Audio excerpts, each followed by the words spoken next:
What's up, YouTube? How's everybody out there doing today? So, a little bit of update on the shop.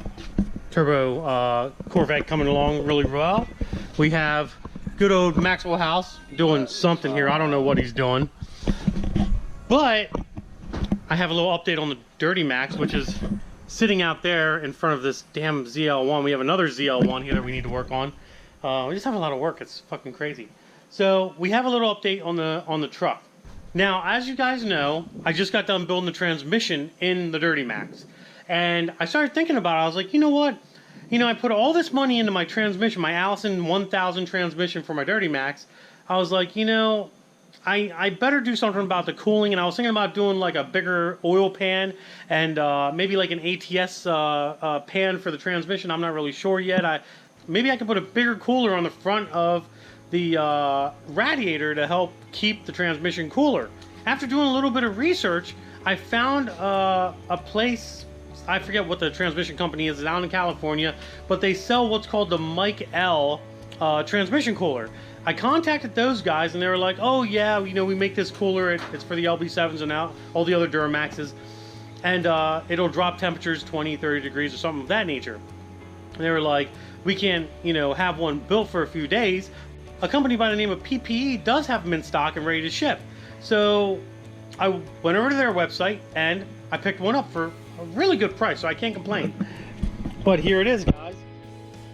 Yeah, I do have my rifle in the shop. So here is what we have. We have a PPE, Pacific Performance Engineering trans cooler for the 2001 to 2005 Allison equipped GM HD vehicles. As you can see, it says there's 60% greater surface area than factory, which I believe. Now, I did open this up a little bit just to make things a little bit quicker for you guys, but you can see the box here.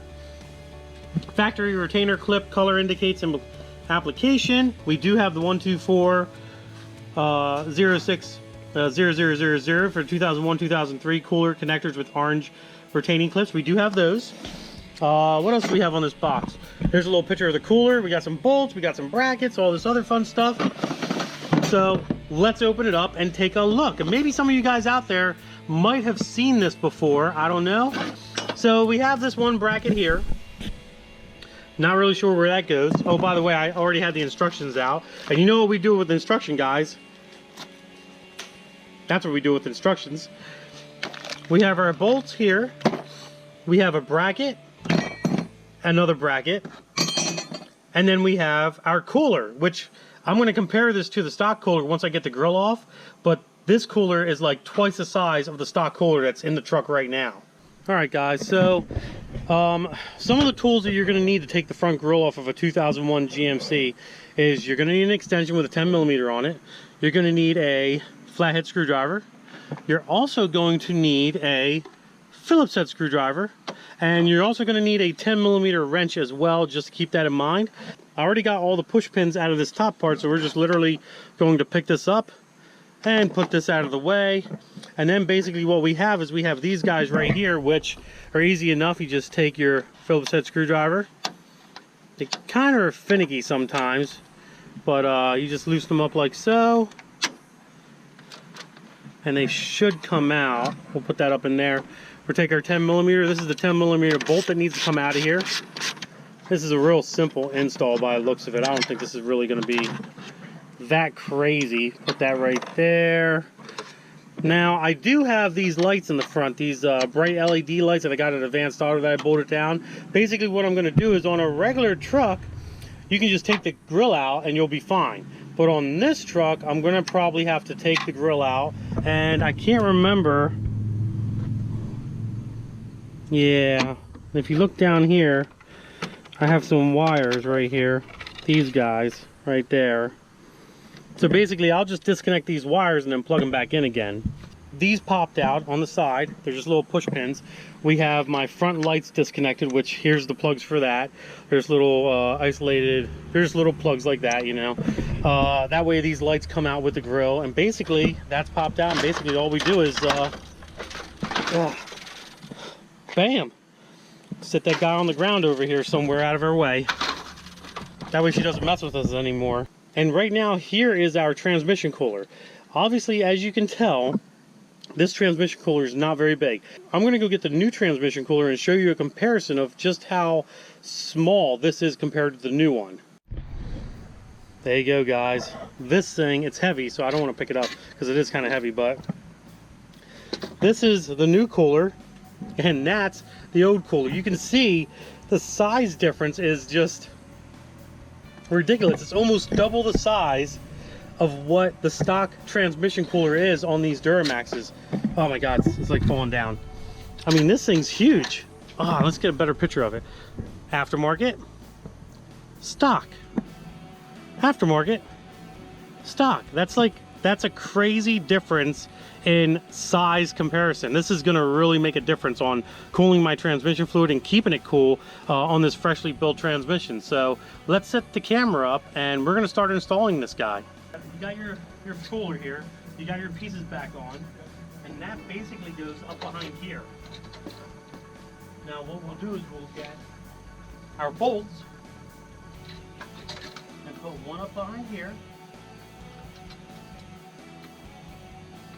Pretty simple. And then we'll get our other bolt from the other side, do the same thing basically. And as you can see, the cooler is basically hanging right there in the middle. The next thing we're going to do is we take our two bottom bolts and put them in the old spots there as well. The thing you're going to want to do is you want to take your cooler hoses and stick them back in the cooler. That's pretty simple. You just pop them in place. They got to go in nice and straight.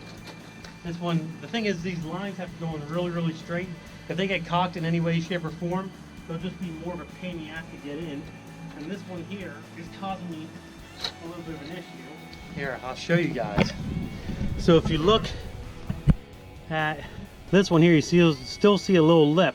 So you know that tube is not all the way in, where this one is all the way in. You don't see that lip anymore. So let's fight with it a little bit and try to get this thing in. It is kind of a pain in the ass. This little guy was giving me an issue, so I had to maneuver it a little bit. Because now that we got both of our lines in, we're going to go ahead and tighten up our 10mm bolts and nuts on our brackets, and then we'll tighten the brackets to the truck itself. We're going to take the easy way out of this one and use our impact 10mm wrench.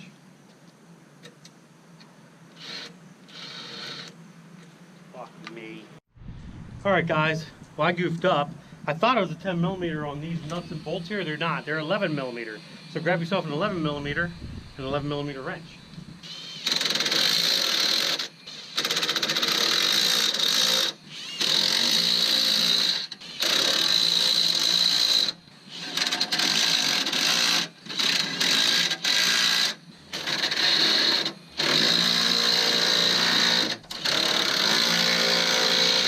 Take your 11mm off, grab your 10mm, and then you can tighten up your brackets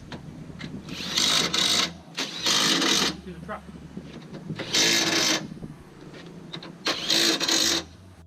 The next thing we do is we take this little bracket off here because we don't need that no more, and we put our little temperature sensor right down there like so. You guys can see it kind of poking through the bottom. We'll just put that guy right there, no big deal. Actually, you know what we could do is we could put it, I don't know if this is really going to make a difference to be honest, but we can put this guy right up above like that. That way it gets a good airflow and we're good to go there.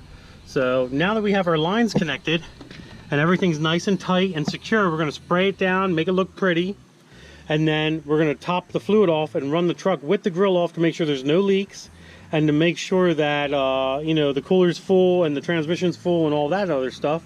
Alright guys, we're all done with the install. We got everything tightened up, we got our sensor in, we got our lines in, everything sprayed down and cleaned up. You can just see, I'll pull this, oh my god, so dirty, this stock one out of here a little bit so you guys can see the difference. But that's the old one, that's the old one, and that's the new one. You can see the size differences. It's just crazy. We'll put that down in there. Well, maybe we'll use that for something else. Maybe we'll use that for Leroy Jr., I don't know. He needs cooling. He has cooling problems with nitrous. We'll use it for him. I don't know. Now, the big important thing is obviously make sure you check your trans fluid. I did notice with this cooler, my trans fluid went down about a half a quart. So make sure you top off your transmission fluid and make sure that's where it needs to be at operating temperature as well. Make sure it's at operating temperature.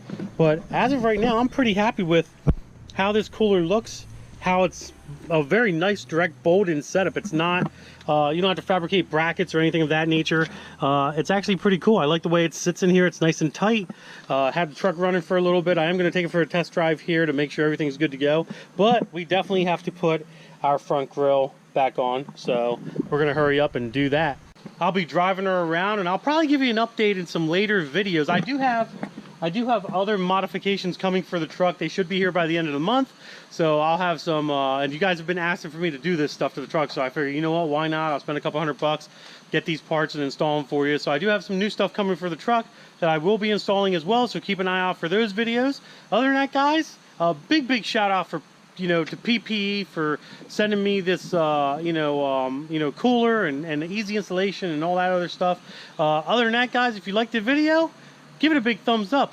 Don't forget to subscribe. Instagram is Diablo Performance Racing. Facebook, Diablo Performance Racing. Like I said, I will keep you guys updated on my cooler temps as I drive it more and more to see if it really does drop 20-30 degrees or really does help, you know, with the transmission and the cooling of the transmission. I'm pretty excited about it. Other than that, guys, deuces.